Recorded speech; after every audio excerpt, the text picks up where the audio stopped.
Olá, meus queridos alunos do IFPE de Barreiros. Tudo certinho? Hoje nós vamos dar continuidade às nossas aulas sobre a filosofia do Aristóteles, falando a respeito da sua filosofia da linguagem, da lógica. E aí o principal livro que a gente tem do Aristóteles que trata deste tema é o Órgano. Este livro se trata de um conjunto de escritos que o Aristóteles fez dessa temática e que só posteriormente foi editado desta seguinte maneira, com este título, órgano, que significa instrumento.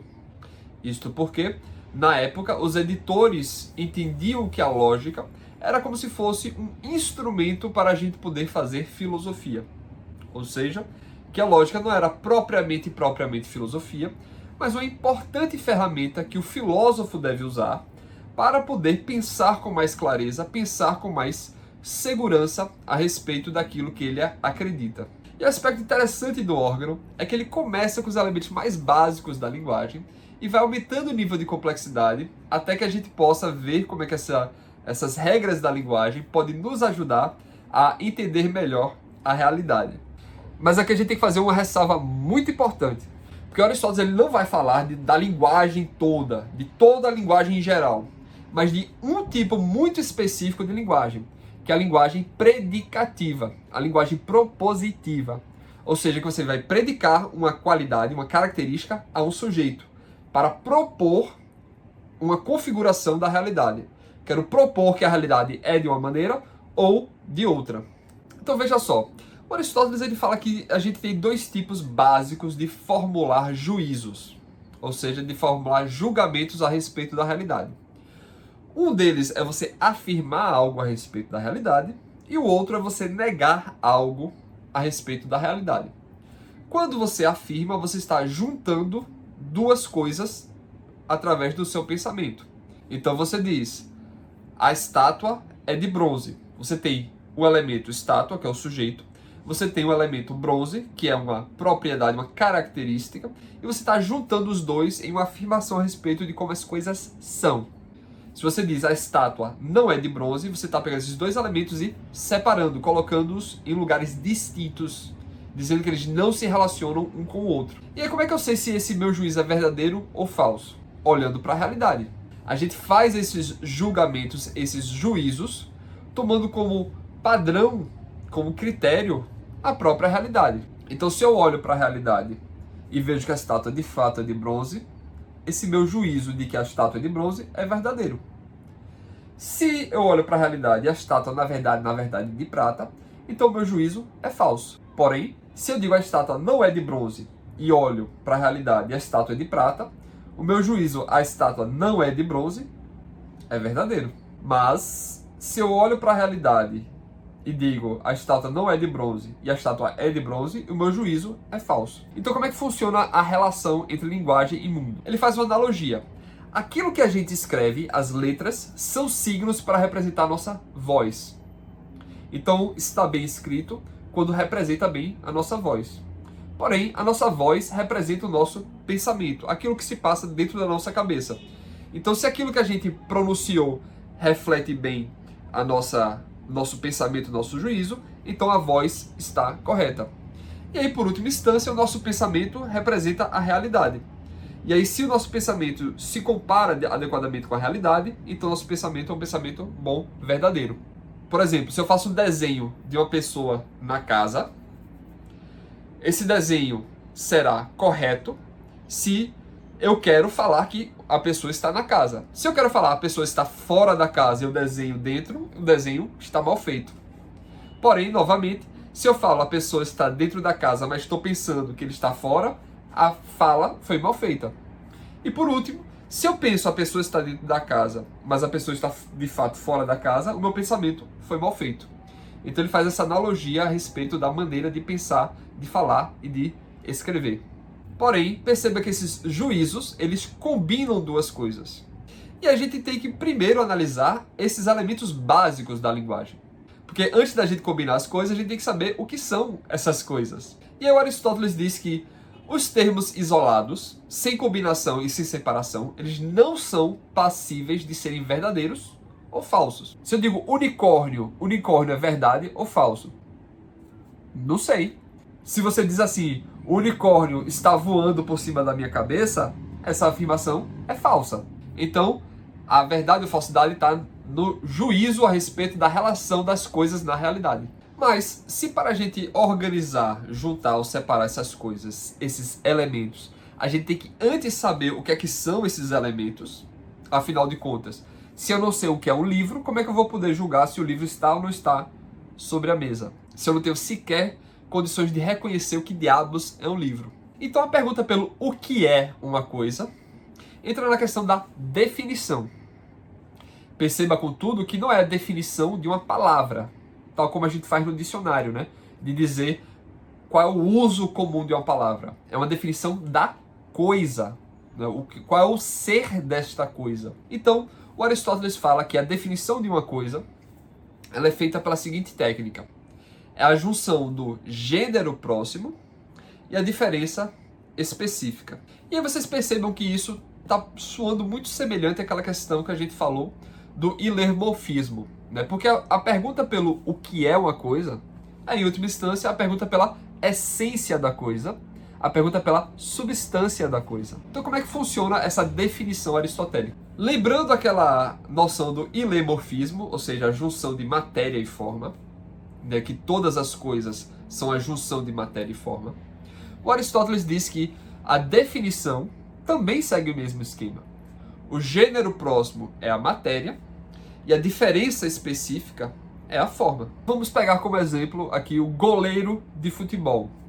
Qual é a definição do goleiro de futebol? O gênero próximo é aquele grupo de coisas que está imediatamente acima, um nível acima de abstração, do que o goleiro é. Então qual é esse grupo? Ora, é o grupo de jogadores de futebol. E qual é o aspecto diferenciador? O que é que faz com que o goleiro de futebol seja diferente de todos os demais jogadores? O que é que diferencia ele do zagueiro, do atacante, do meio de campo, do lateral? Bem, é o fato dele poder usar as mãos defensivamente. Então, jogador de futebol é a matéria dele, e usar as mãos defensivamente é a forma. Mas aí você vai se lembrar que, certo, mas a própria matéria também tem uma forma, não é isso? A gente falou que a matéria da estátua é o bronze. Mas o próprio bronze é uma forma de suas matérias, que é o cobre e o estanho. Então a gente pode pensar, né, fazer esse mesmo tipo de raciocínio. Certo, jogador de futebol é a matéria do goleiro. Mas jogador de futebol seria a forma de uma outra coisa mais acima dele. E aí perceba que quando a gente vai definir o goleiro de futebol, a gente vai para o gênero próximo.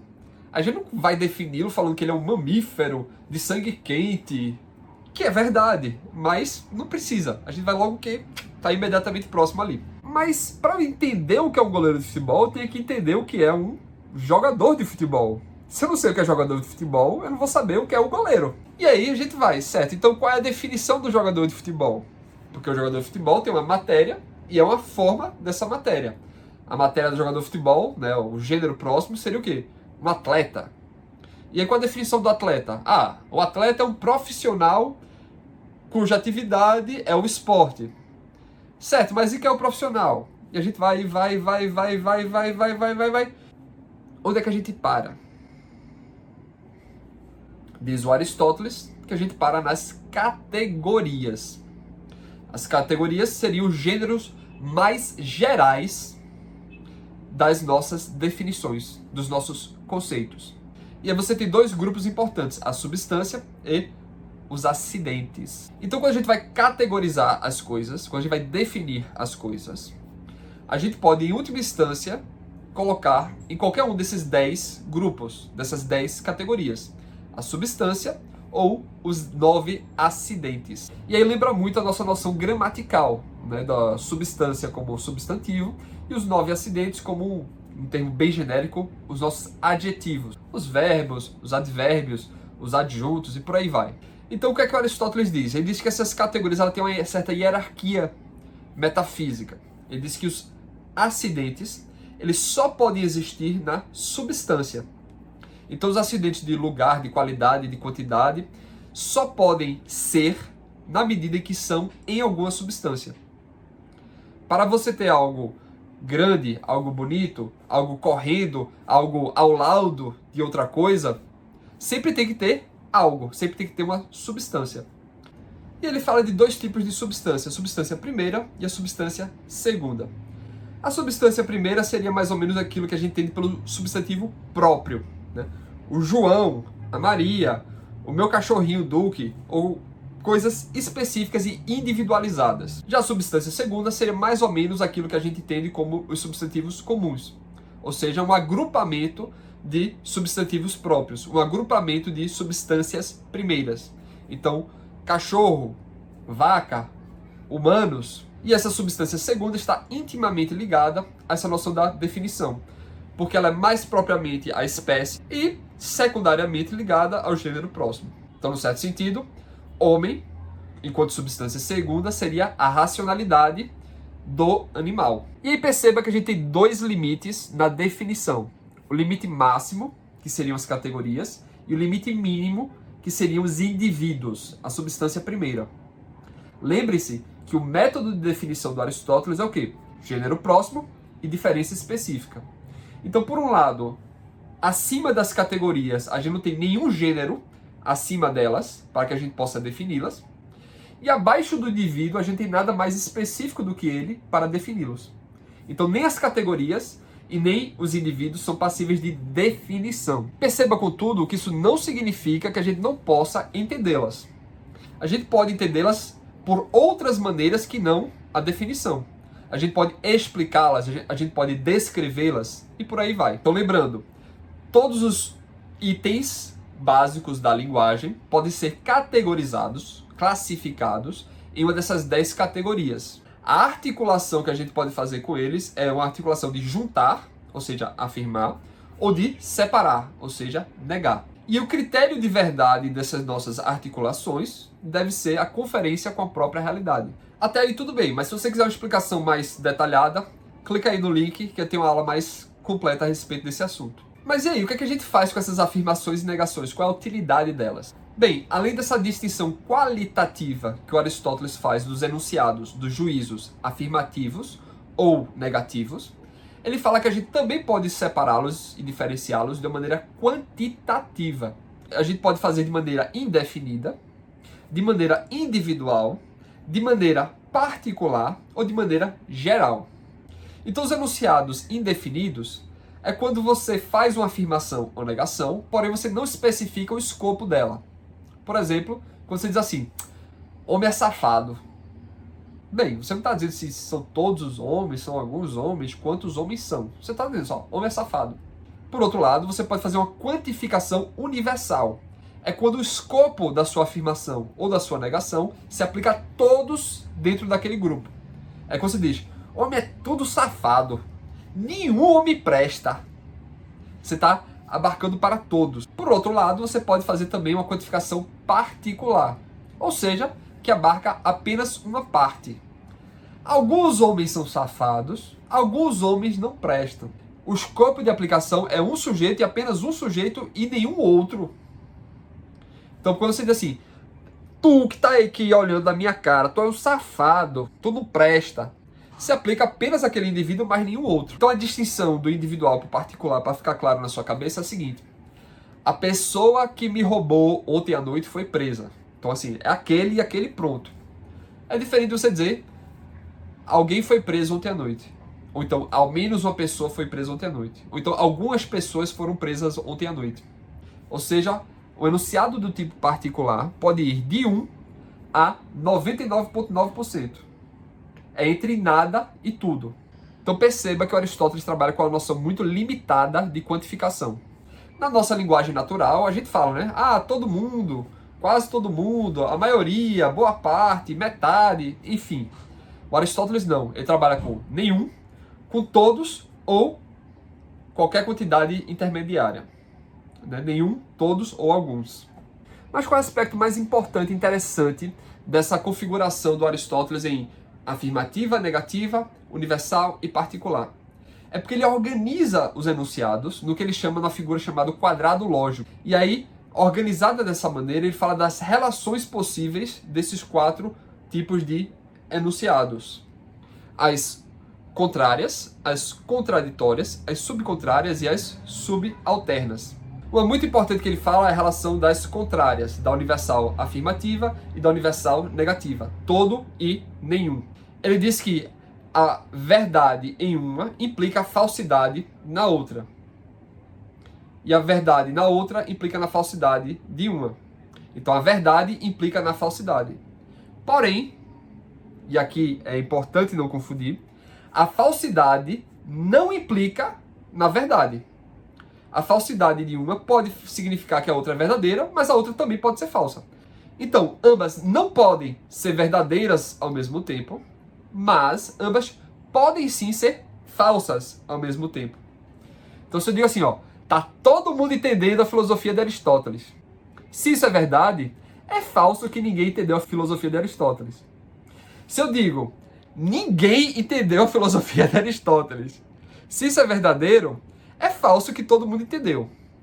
Porém, pode ser ao mesmo tempo falso que todo mundo entendeu. Ou seja, nem todo mundo entendeu. E pode ser falso que ninguém entendeu. Ou seja, nem todo mundo não entendeu. Então é falso ao mesmo tempo que todo mundo entendeu e é falso ao mesmo tempo que ninguém entendeu. E aqui entra na questão da contraditória. Mas infelizmente não vai dar tempo da gente explicar. Então se está interessado nisso, assista aí a minha explicação nesse vídeo.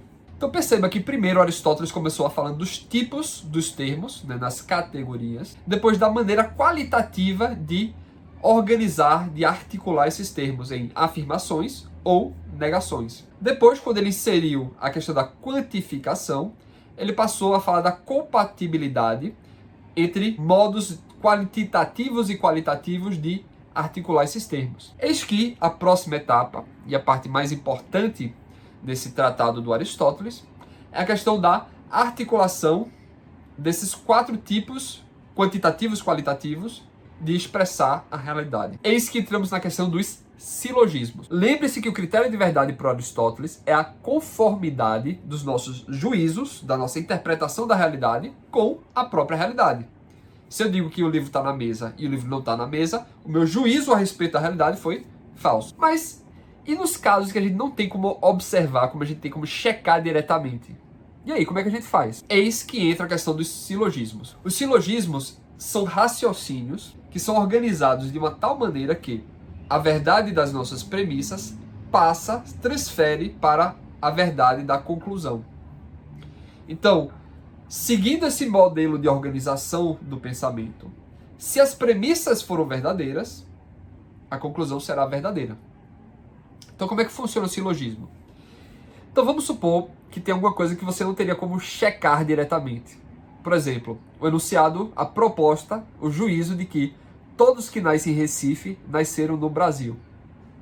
Você não tem como ir nas maternidades, nos hospitais e ficar checando bebê por bebê para saber se ele realmente nasceu no Brasil. Então, já que você não tem como fazer a observação direta, você tem que recorrer a algum outro método que lhe permita compreender isso. Seria o método do raciocínio, seria o método silogístico. Então, o primeiro ponto que você tem que procurar é algum termo médio. Lembra-se aquela noção das 4 causas? Que as 4 causas são explicações do porquê uma coisa tem uma certa característica. Eis que estamos retomando essa noção, só que agora no nível lógico. O termo médio serve como ponte, algo que por um lado se relaciona com o sujeito e por outro se relaciona com o predicado, com a característica que você está falando do sujeito. Então, como a gente falou, a estátua é cara, o termo médio seria porque ela é de bronze, ou porque ela foi feita por fulano, ou porque ela tem a forma de alguém famoso, ou porque ela foi feita para agradar o rei. Não é isso? São coisas médias que relacionam a estátua com sua propriedade de ser cara. Então aqui nesse caso, pessoas que nasceram no Recife e pessoas que nasceram no Brasil. Qual seria um termo médio que relaciona-se ao mesmo tempo com os dois? Ora, pessoas que nasceram em Pernambuco. Ou ainda pessoas que nasceram no Nordeste. Então como é que a gente pode organizar esses 3 enunciados? Pessoas que nasceram em Recife, pessoas que nasceram em Pernambuco e pessoas que nasceram no Brasil, para que a gente garanta o conhecimento a respeito da relação entre pessoas que nasceram em Recife e pessoas que nasceram no Brasil. Um formato seria o formato do tipo Bárbara. Universal afirmativo, universal afirmativo, universal afirmativo. Então, na primeira premissa, você tem uma relação do sujeito com o termo médio. Todos que nasceram em Recife, nasceram em Pernambuco. E a gente sabe que isso é verdadeiro.